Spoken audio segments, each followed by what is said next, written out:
you got the win over Missouri, going to Alabama. But I guess how important is this upcoming game to kind of get some of that momentum back and upcoming the big week you guys have next week? I'm not a big believer in momentum as it relates to one game to the next. I believe in in-game momentum, but I don't know if it travels. I don't know if it stands the shelf life of day to day.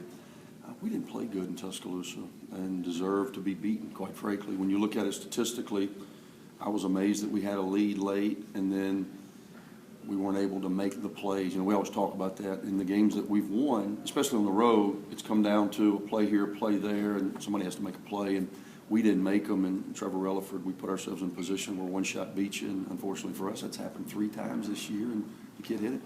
When you get to this point in the season, how much does it take out of you? You get down early, and you have to expend all that energy to make it up and get ahead, and then it happens that. Yeah, I just didn't think we played well. However you slice it. When you look at it statistically, again, you can't go on the road and shoot in the mid to upper 30s from the field.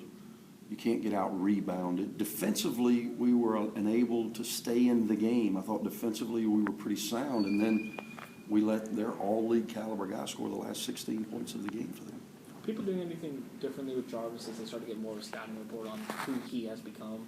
What's funny, I met with Jarvis earlier, and I just need Jarvis to play with energy, with pop. I can't allow the grind, and I talk about that. I can't allow that to wear him down.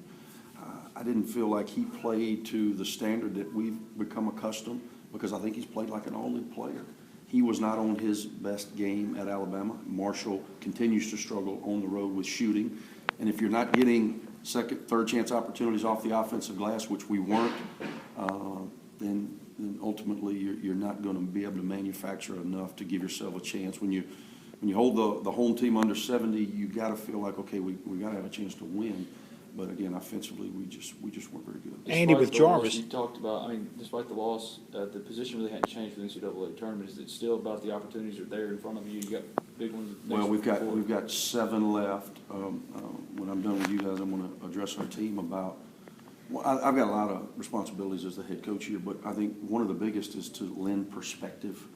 And we're to the point in the season where a week from yesterday, the SEC tournament starts, or excuse me, a month. And that's hard to believe for me, that we've got 7 games left, and there's a lot of opportunities for us moving forward. And again, perspective is certainly valuable at this time of year, in that if last year taught us nothing, it's just truly about focusing on the next opportunity. And as long as you have games, you've got opportunity, and that's got to be the mindset of this group.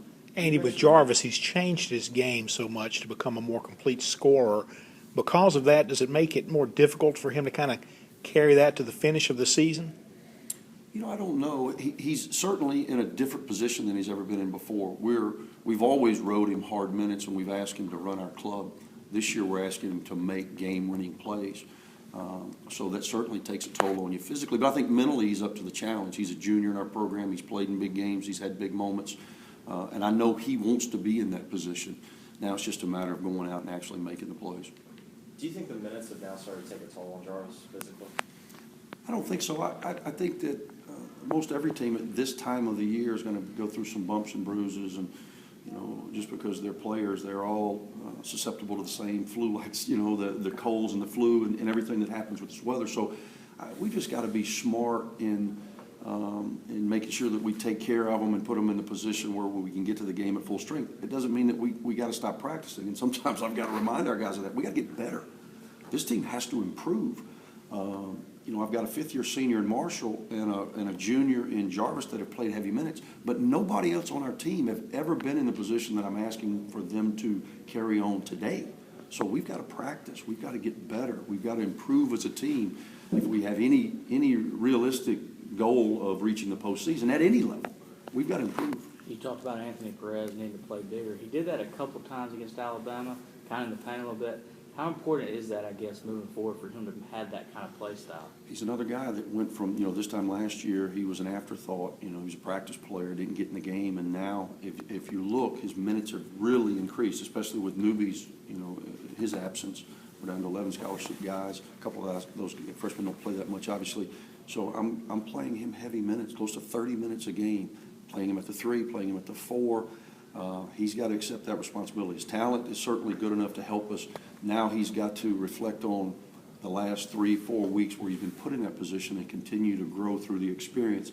Confidence wanes at times. He's not as assertive as I would like for him to be, because I think at times, matchup-wise, he's a prominent option for us offensively. And then defensively, when I play him at the 4, we've got to do a better job off the glass, because if we don't shore up these rebounding woes, we're putting ourselves in a position where, unless we make every shot like we did against Missouri, it's going to be hard to win.